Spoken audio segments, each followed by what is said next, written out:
you could read a lot about swine flu on the internet, maybe a little bit too much. Not all websites are passing on reliable information, so what do you do? Let's go to Washington and pose that question to Regina Lewis. She is AOL's online advisor and the author of Wired in a Week. Thank you for joining us. And can you tell us just how much online interest is out there on this story? Well, you're right, Christy. Sources are important, particularly when you consider if you search for swine flu on Google, you will get no short of 2,070,000 results. Swine flu symptoms, all landing in the top 10.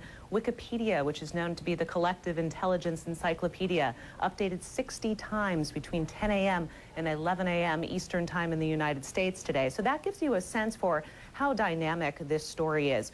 Twitter, a lot of talk about the social networking site. Controversial today, 2% of all tweets, if you will, the term used for the short posts that people issue, were related to the flu. However, they weren't all accurate, to your point. In one case, they were advising don't eat pork, and that spread like wildfire. And of course, if you match that up against what Dr. Sanjay Gupta and others are reporting, just not factually accurate. And so that really begs the question. The CDC has a lot of people, in fact, over 17,000 following their updates on sites like Twitter. But when you let the masses get involved, it can be helpful, but it can very easily turn to harmful, or at least ensue, and this is the concern, unnecessary panic. And this is a real interesting tipping point because we've not had a national pandemic with some of these new websites and social media platforms in place. So we'll see how it plays out.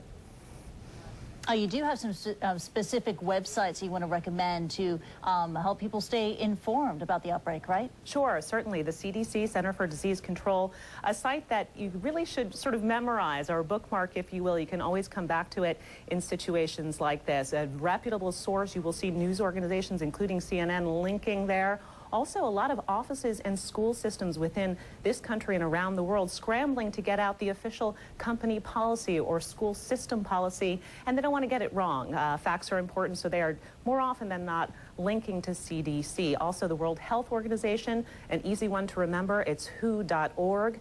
They've got information, including multiple languages around the world. I would say those two are really the key authoritative sources. You also have major hospitals, including children's hospitals, giving updates, and airports around the world. If travel is affected, CDC has a travel area. They're saying, here's what you can expect if you come to our airport in terms of any changes or screening policies. Both CDC and the World Health Organization, they can also be found on Twitter, which goes back to a point that you raised earlier about whether or not social networking websites like Twitter, Facebook, etc., are informing or misinforming people. When you're monitoring conversations on these social networking sites, are you seeing that by and large that they're pretty well informed? Well, it depends. In some cases, a lot of the activity is linking to a story. And actually, frankly, that's what the CDC wants. They want to spread the information. They're using it as a distribution vehicle. It's the speculation. It's the, hey, I don't feel so well. Here's my zip code. And if people buy into that. And if this really takes off, I think that, you know, the propensity there could only get higher. And so I think people have to be very mindful about what they post and how it could be construed. Also, you know, one of the reasons I say that is the backdrop of a big online poll today. They took it on AOL Health. Over 120,000 people weighed in a matter of hours. 47% said they're very concerned. 39% said somewhat.